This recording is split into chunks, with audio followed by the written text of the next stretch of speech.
Dr. Yankson, this position, is it not dangerous, really, that you may come to a time where you may get a very young president? Once you are 40, you are qualified to be president. And a young person may not have sufficient experience, but may have been propelled by their party into office. The Council of State is a place of elderly or elder statesmen, accomplished business persons, entrepreneurs, so that they will have the opportunity to advise such a person.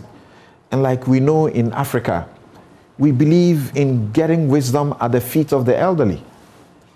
I mean, something. Per your description, it should have been a perfect situation for us. That is our culture, that is the way we do things, and there's wisdom in going along that tangent.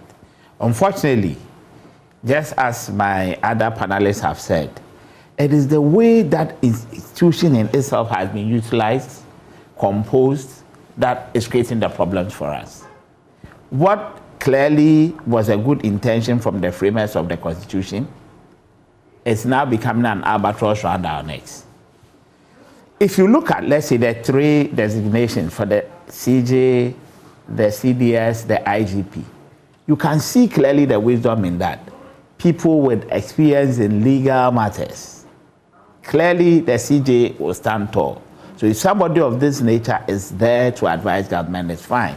The CDS, defense, IGP, interior matters, what have you.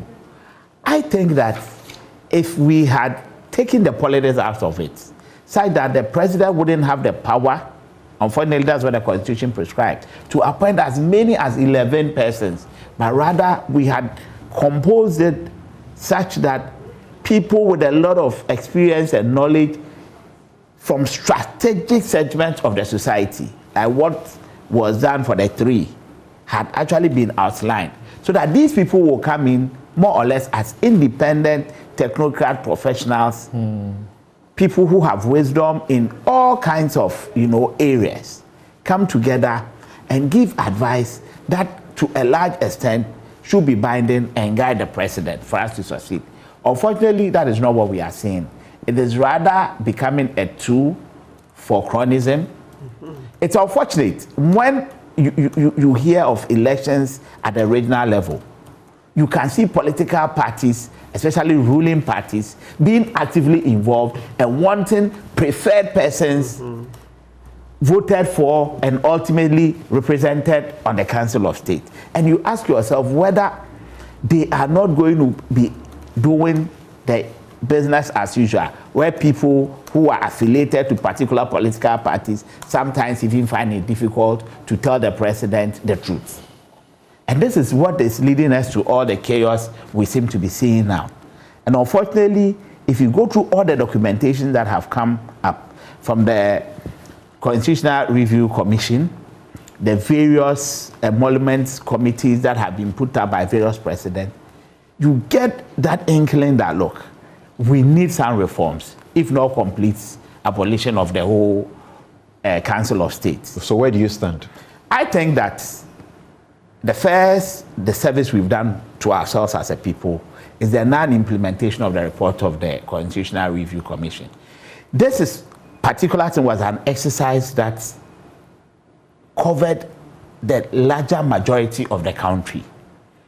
And the positions that people took, in terms of monetary value, yes, we spent $6.3 million US, yes, not Ghana cedis, in producing this 1,000-page document, which I have said over and again is the biggest socio-political data that we have ever gathered as a country. Yes, Samson, you and I were at the law school at the time. You remember our lecturers, including the chairman, who had come back into the country, right, were taken from us to do this job.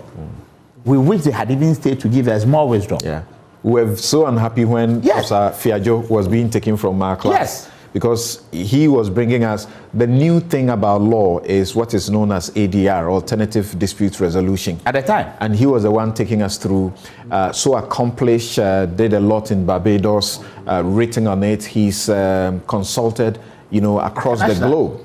And we had the benefit of him. The law school doesn't always get that kind of benefit.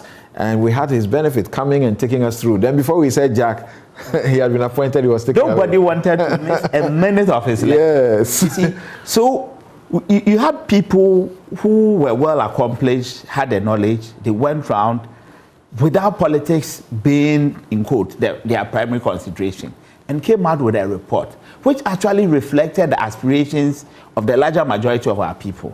Now, if you look at the two sides, the two main parties, the MPP, NDC, if you look at their posture when this report came out, it becomes so clear that clearly this was going to water a lot of the privileges, the powers that had been granted the political elites per the 1992 Constitution. We all know the history of the 1992 Constitution in terms of its formulation.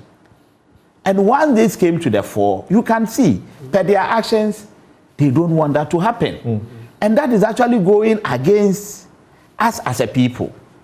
People have looked at this document and say, it's not actually as representative as we wanted, because most of his powers, president's powers, are still retained. Of course, doing the district assembly elections, making it elective, is provided for, except that there was a white paper that, you know, tried to dilute it, that the president will pick 3 and then bring it to you to pick 1. Let me choose my person. You say, you bring 3, the 3 will be your own people. Then I choose 1. What is that? See, so clearly, there hasn't been any demonstration of true commitment on the part of the political elite. And if you look at it, yes, we cannot say that everything in this report would have been perfect for every single individual. But in a democratic dispensation, it is a larger majority, the consensus. We've practiced the provisions within the 1992 Constitution for 3 decades now. And clearly, we are all at a point where we realize that certain things will have to give way. We need to have some changes. And we had a nice opportunity in this, and it looks like we've thrown this away. We need to go back and be dispassionate about these things and correct the wrongs that we are doing to ourselves. Okay.